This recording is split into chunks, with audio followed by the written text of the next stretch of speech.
In today's video, I'm going to teach you how to use your account dashboard in Squarespace.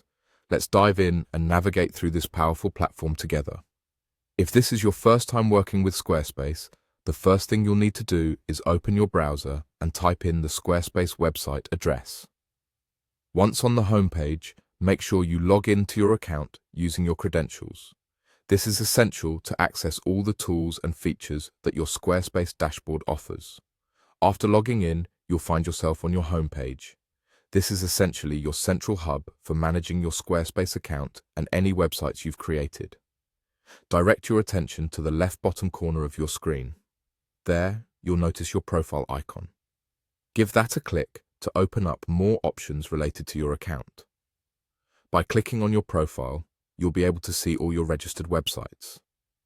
This is particularly handy if you're managing multiple sites, whether they be for personal projects or business ventures. Now, let's say you want to view more details about a specific site. You can easily do this by clicking on the three dots located next to the site name within your list. This will reveal more detailed information about the site and its subscriptions, helping you keep track of all your active services and settings. Occasionally, there might be a situation where you want to delete a website. Perhaps it's a site you no longer need, or one you've replaced with a new version. To do this, simply return to those three dots next to the relevant site. Within the drop-down menu, you'll see the Delete option. Click on it to proceed with removing the site from your account. Outside of managing your websites, you might also be interested in transferring an existing domain to your Squarespace platform. You can accomplish this by clicking on Domains within your account menu.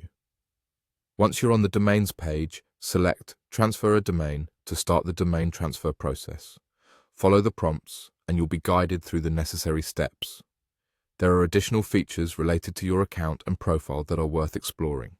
By clicking on your profile picture again, you'll be able to edit your contributor profile. This is an area where you can update your personal information, such as changing your email or password under the security section.